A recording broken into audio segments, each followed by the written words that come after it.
Swallowtail, Chapter 16. Colin reached past Frank for the dental floss, watching him shave in his old navy blue robe. He decided he'd throw it out the minute Frank left for work. Colin knew he was holding on to the thing for sentimental reasons. The robe had been the first gift he'd ever given Frank. He'd buy him a new one for Christmas. The thickest, whitest robe he could find. What? Frank rinsed his razor in the sink. Nothing. Colin finished flossing and walked over to drop the floss in the wastebasket.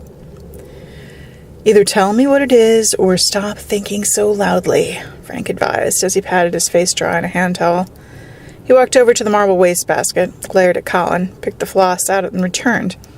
He opened the cupboard below the sink and dropped the floss in the wicker wastebasket. It's nothing, really, Colin insisted. We are not getting a dog. It's not that. We are not going to Alaska a seventh time. 2 strikes, Colin said, smiling to himself. We're not remodeling the kitchen. Losing your touch, Kreskin? Colin tossed his razor in the drawer and lifted his forehead with the palm of his hand. He let it go with a shrug, not caring as much today that his face was heading south. I'm just in a good mood, that's all. You're too quiet. That's rarely good. Frank straightened the still straight towels on the rack, only to have Colin mess them up the second he walked away. You're late, too. Must be nice to be the boss's son. You're a fine one to talk, Mr. CEO. You could take as long as you like. I don't see why you always have to be the first one in the office. We built that place from the ground up, Colin reminded him as he walked over to the shower. Sure everything's okay, Frank said, spraying Windex on the mirror and wiping it down. I had another dream about Claire. I'm only going to say this one more time. Doubt that, Colin mumbled under his breath. I think you should see someone about a sleeping pill prescription. You should have done it a month ago. Have a little chat while you're at it with a professional, Colin added. Frank added. I'm okay, Colin insisted, running his fingers through the water, jerking them back and adjusting the knob. It was a nice dream this time. What I remember, anyway. This one seemed so real. I think we were on vacation somewhere. There was a beach. I can't remember anything else, but I feel different. I feel like she's okay. You just needed time to process everything. Colin turned the water off and walked over to Frank. He was wiping down the counter with a lemon-scented disinfectant wipe. His eyes met Colin's in the mirror. What? I talked to Paul about a memorial service. In the spring, Frank stated more than asked, as he stopped mid-swipe. No, before the new year. Frank spun around to face him. Have you lost your mind? You can't do that. Why not? She would have wanted us to, Colin insisted, walking back to the shower. No one else is thinking of her as being gone yet. Just missing, Frank reminded him. Oh, for Christ's sake, why do we have to put on a charade? Colin barked as he grabbed a towel from the linen closet and turned the faucet on again. These are far from normal circumstances. It's too soon. What did Paul say when you told him your bright idea? Frank asked as he dropped the wipe in the wastebasket under the sink and pulled out a pair of yellow rubber gloves and a bottle of Pine Sol. He kind of feels like it's time, too. He's got the girls to consider. They know she's not coming back. I think it's unhealthy for them to go on like this, just waiting for the inevitable. Now you're Dr. Phil. Frank grabbed the toilet brush and scrubbed the toilet with a vengeance. You can't micromanage Claire's death like it's some project for work. People need time. Besides, the villagers will talk if you rush it. The villagers, Colin repeated. The ones with the pitchforks and torches who still think she is on a beach somewhere with Julia, working on her tan. Idiots. Colin jammed his robe on his hook next to the shower. I know, but I still think you've got to wait at least 6 months, maybe even a year. Frank returned to the cupboard beneath the sink and tossed the gloves in the wastebasket. A year? That's insane, Colin shouted from the shower. Google Amelia Earhart or Jimmy Hoffa and see when their families have memorials, because there's got to be protocol. You did not just compare Claire to Jimmy Hoffa, Colin laughed as he slammed down the shower handle. You need some time anyway. Why don't we go for a B&B weekend, Frank suggested. He extracted the plastic bag from the wicker basket, replaced it with a fresh one, and walked to the door. No, they need us. The holidays are going to be hell. They'll have to deal with Claire's mom and her winter depression on top of all this. Forget about that, Frank said, pausing in the doorway, tying a knot in the plastic bag. Let's spoil the girls rotten this year, Colin pleaded. No, this year I'm putting my foot down. Paul has enough on his plate without having to compete with Willy Wonka. Don't forget to squeegee, he said as he turned to leave. I squeegee, Colin called out. Don't go there. I check, Frank yelled back from the stairway. Colin stepped out of the shower, grabbed his robe, and tied it as he hurried out the door and down the stairs. He found Frank in the entryway putting on his coat. His briefcase was by the door, and Colin noticed he'd packed his lunch the night before. The two of them had created Queen's Sweep in college. Frank had taken it over years earlier when Colin took over his brother Edward's position at the bank. Frank now oversaw all 9 branches between the suburbs and the city, and was stretched too thin to do lunch most days. Did you see the handmade thank you note Anna sent us? Colin asked. No, I still can't believe she's 15. What did we get her? Frank asked, grabbing his lunch and wrapping a camel-colored cashmere scarf around his neck. A $50 gift card from that little movie theater by their house and some fabulous shoes, Colin reminded him. You're welcome. Thanks. Are you even going to work? Frank asked, giving Colin a quick peck on the cheek. Doubt it. Good. Take a break. And think about what I said. He gave Colin a stern look. I love you, and I'm worried about you, he added, the corners of his mouth turning up in a please forgive me smile. Love you too, Colin said, and shut the front door. He opened it again and stuck his head out. Maybe for lunch? He pleaded. We've got 4 new buildings to set up and staff. Call me around 11. He waved, closing the large iron security gate behind him. Monday through Friday, Colin woke up dreading lunch, when he missed Claire the most. There wasn't another soul at the bank he could imagine lunching with, so he went out every day, coercing Frank into meeting him whenever he could. But most days he settled for a sandwich by himself at a nearby bookstore. Initially, he'd spent his lunch hour browsing magazines, but one day he'd noticed a book about World War II sitting on a table. It was full of haunting photos and veterans' chilling stories. Thumbing through pages provided him with a strange, almost instant sense of comfort that he couldn't explain to anyone if he'd tried. Even stranger, somehow made him feel closer to Claire. He was well on his way to becoming a World War II history buff, with 7 hardcover books hidden in his bottom desk drawers. He wasn't sure why he felt the need to hide them, but he did. Colin considered Frank's relaxation advice over a cup of coffee and some leftover tiramisu. After making a call to the office to tell them he'd forgotten a dentist appointment, he wandered out to the sun porch. He hadn't picked up a paintbrush in months, but he spent the remainder of the morning nailing a frame together and stretching fresh canvas over it. He still preferred it to buying them ready-made. It took him back to his high school days when he'd first begun painting and couldn't afford to buy them. His father hadn't coughed up a dime for them, hadn't recognized any value in nurturing creative talents aside from Eddie's model airplanes. Now that's art. Colin's best work had always been on canvas he'd stretched himself. It was an old ritual, a cleansing of the mental palate. By 10 o'clock, he'd stretched 3 canvases and was craving his lunchtime trek into the history stacks. Within 15 minutes, he was whistling in the car on his way to the bookstore. He was pulling into a prima parking space when he realized he'd forgotten to check with Frank regarding lunch. He pulled his cell out of his coat pocket to call Queen's Sweep, but the answering service picked up. They'd already started their lunch breaks. The guilt of not only skipping work, but also forgetting to check back with Frank made it easy for Colin to skip the bookstore and head to the bank for a few hours. He rehearsed his story about how his dentist's office had called that morning to remind him of his appointment, a bad filling. No one would bother to ask, but his conscience always got the best of him. When he pulled into the parking lot, he noticed 2 20-something tellers go into the smoking tent. Colin sat in his car, contemplating just how much longer he could continue the charade. He was no banker. His brother had been the banker's son, and the banker's son his father had always wanted, and nothing Colin did could ever change that. Besides, if they decided to leave the business, Queen's Sweep was making more than enough to see the 2 of them through. If worse came to worse, I could always join Frank at the office again. But what if I started painting? I mean, really started painting, and maybe even did a show. Simply laying his hands on his painting supplies had boosted his spirits. Never before had Colin allowed himself to daydream of a life as a serious painter.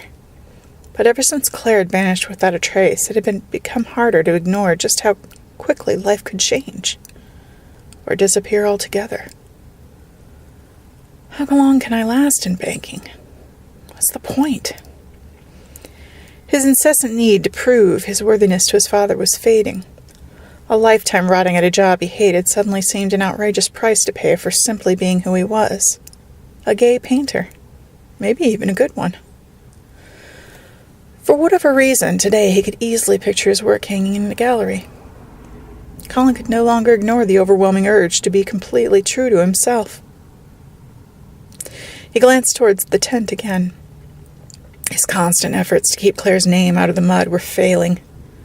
He had reason to believe those two were leading the pack. He'd even heard them gossip with customers about Claire. As if Julia's embezzlement wasn't juicy enough, why did they insist on dragging Claire down with her? Colin locked the car and walked toward the tent, approaching it from the side, careful to remain out of sight. He sat on a bench next to one of the square mesh screens with the secured Velcro flaps that rolled up for better ventilation during the sweltering summers. Colin pulled his scarf and collar up around his neck, adjusted his sunglasses, and tilted his head back. At first he could only discern the incessant whining of two spoiled brats. "Assholes still haven't put my raise on my check," muttered Denise. Her face was long like a horse's. Her eyes were set too close together. But she had long, shiny black hair, which she had a habit of flipping to make a point. She and Stephanie were seated next to each other, on the bench of a paint-chipped green picnic table. They leaned back against the table, legs outstretched and crossed at the ankles. "Get real, it took them 4 months to finally put Kate's on her check," Stephanie said between snaps and cracks. She'd already been written up twice for chewing gum on the clock. Unlike Denise, she managed to quit smoking and was now addicted to the gum. She was up to a pack a day. If she lost her job over chewing the stuff, she wouldn't be able to afford it, and now she couldn't function for more than a few hours without it. Stephanie had chewed herself into a corner. She wore her hair short and had nothing to flip. She fiddled with her name tag as she contemplated her dilemma. 9 or 9.50 an hour, what's the difference? It's never enough, Stephanie complained. Tell me about it. They give you no choice but to help yourself a little. Really, you just about have to, Denise reasoned, dropping her head back and slowly exhaling a plume of smoke into the air. I can't believe my parents are making me pay for half my car insurance. And then they have the balls to insist on full coverage just because my Jeep is new. They bought it. It's such bullshit, she said with a flip of her mane. If Julie and Claire had asked me to help, ever hinted at it, I would have, in a heartbeat, Denise declared. Oh my God, no kidding. We could be on a fucking yacht somewhere right now. Can you imagine never having to work again? Where do you think they went? Mexico? Stephanie asked, rubbing her jaw. No way. I heard Julie has this boyfriend in Costa Rica or something. The guy who bought her that gorgeous Mercedes. Remember how she was always taking trips? Did you ever see her office? Oh yeah, she had tons of pictures all over the side of her file cabinet. Places I've never even heard of. They'll so never find them. Stephanie giggled with glee, stretching her gum from her mouth and twisting it around her index finger. Not a chance, agreed Denise, grinding out her cigarette in the ashtray. Do you think they were, into each other? Stephanie asked. Colin rose from the bench and rounded the corner of the tent. As he passed the flimsy plastic door, he whipped it open, letting a blast of December air blow up their skirts. Without breaking stride, he smiled at their colorful string of expletives. Yet he quarreled with his conscience all the way to Marilyn's office. They'll lose their jobs. It's almost Christmas. They're stealing. They're kids. They're affecting the bottom line as well as morale. How will they afford Christmas gifts? They can get jobs at the mall where they belong. This institution's suffered enough. Moments later, he poked his head into Marilyn's office. We've got 2 tellers skimming, one for sure anyway, he said, popping a tic-tac into his mouth and tossing the empty box in Marilyn's wastebasket. We'll have to tape them for now. I'll let security know. We're already short for the holidays. We need coverage, Marilyn replied without looking up. Sure, I'm just gonna go get some coffee in a wheelbarrow. I'll be in the vault helping them shovel if you need me, he said tersely and proceeded down the hallway to his office. Let Patty know, Marilyn called out, but he didn't answer. Colin walked into his office and closed the door behind him. God, I hate this place. Hate the numbers, hate the games, hate the bullshit. Hate it, hate it, hate it. He removed his gloves and threw his coat and scarf over the back of a chair. As he turned, the painting by the door caught his eye. It looked different today. He felt a peculiar, panicky sensation when he looked at it. When he sat down at his desk, he noticed a small green rock sitting on his blotter. At first he thought it was a piece of jade and held it up to the light. Upon closer inspection, he realized it was actually sea glass, of all things. Who's been on vacation? Wish I was on vacation. Colin dropped the sea glass into his shirt pocket and proceeded to check his email. He was relieved when he read Frank hadn't been able to make time for lunch with him today. Colin clicked out of his email, leaned back in his chair, and studied his paintings. What of my best work's behind me? Tony Chisholm sat stewing on the bench in front of his locker at Cook County Morgue. He had started to undress, but couldn't seem to get any further. Athena haunted him. He wound his t-shirt around his fist as he stared at the floor. I can do this. I'm going to figure this out, one way or another. His own investigation had begun with a few phone calls off the clock. After a long day of cleaning and preparing cadavers for autopsies, he'd shower, go home, crack a beer, and call a few precincts. He'd contacted each of the CPD's precinct's missing persons departments and left dozens of messages regarding the Jane Doe case. When he'd contacted the 16th precinct, a new desk officer had disconnected him 3 times before Tony finally gave up and dialed the next precinct on the list. He'd known it was a long shot. He couldn't give out his real name and credentials for fear of Walter finding out, and without his credentials, he was just another nosy civilian. When Tony didn't hear back from any detectives, he started doing a little detective work of his own. He visited parks and homeless shelters at night. He showed them Polaroids of Athena's face, asking if anyone knew her or remembered seeing her, even though he couldn't imagine her ever being in those places. One night, a van full of young men followed his car for more than 20 minutes and eventually tried to run him off the road. That was when he realized rumors were spreading that he was a cop. And there was nothing he could do to change that. It had been the last time he'd ventured into the seediest parts of town asking questions. He knew he was breaking rules left and right, and if Walter ever caught wind of it, he was toast. But he couldn't stop. Athena and her family were counting on him. And if he didn't find out who she really was, maybe no one ever would. He slipped his work shoes on and tossed his boots onto the bottom of his locker. Tony had never been one to go along. He didn't own a television, a computer, or even read the newspaper. Long ago, he'd become a sworn enemy of the rumor mills. Discussing personal tragedies is bad enough, but broadcasting them to the masses for cocktail fodder? That's crossing the line. Maybe just the library, little microfiche search, he'd rationalize. But he couldn't bring himself to turn what he'd long considered to the dark side. He kept close tabs on Claire's body, checking it daily for something he might have missed. Luckily, we still got time on our side. The body could remain in the morgue unclaimed for 6 months before it had to be buried. He discovered Athena's true identity before that happened. In the meantime, he encountered one dead end after another, searching for anyone who might have known her. He felt a twinge of guilt as he entered the big refrigerated room full of shelves. He hadn't checked on her in 2 days. Normally he'd find an excuse to stop by work on his days off, usually claiming he was going to wash his scrubs, although anyone who worked there knew it was a moot point. That sweet, noxious odor was always with you. Some said it was in your skin. What the hell? Tony breathed as he pulled the metal tray out a few inches. It was empty. He jerked the others out one by one. He grew frantic as he unzipped one body bag after another, only to discover Athena wasn't inside any of them. Sweat trickled down his back, and his heart thumped wildly. He whispered a desperate prayer to St. Anthony as he unzipped the last body bag in the room, and it was an elderly Asian man. Tony closed his eyes and shouted, "Walter!" He ran to the phone and feverishly dialed, "Walter Reinhardt." The voice on the other end answered with a hacking cough. "You said we'd keep her here for 6 months." "Who is this?" Walter demanded. "Sorry, Walter, it's Tony. I went to check on my Jane Doe and she's gone. Did you guys move her over the weekend? You didn't bury her, did you?" He said desperately, trying to keep a casual tone. "Nobody's been buried or moved around down here. You'd best remember that you don't own any of them." I know, sir. It's just I was hoping someone might identify her before 6 months was up. Tony clenched his eyes shut and ran his fingers through his hair. I told you, all we can do is hope for the best. Someone could still identify her, Walter reminded him. She's definitely not down here. You said we had 6 months. Tony's heart was thumping so hard he could barely think. Midwestern Research doesn't pick up donated cadavers till the end of this month. Let me check the log. I'm sure she's still here, Walter grumbled. As he paced back and forth, Tony could hear Walter rifling through the papers and probably those damn butterfly books all over his desk. The hum of the old fluorescent lights above him seemed louder than ever as Tony waited for an answer. Shit, he finally heard Walter mutter on the other end of the line.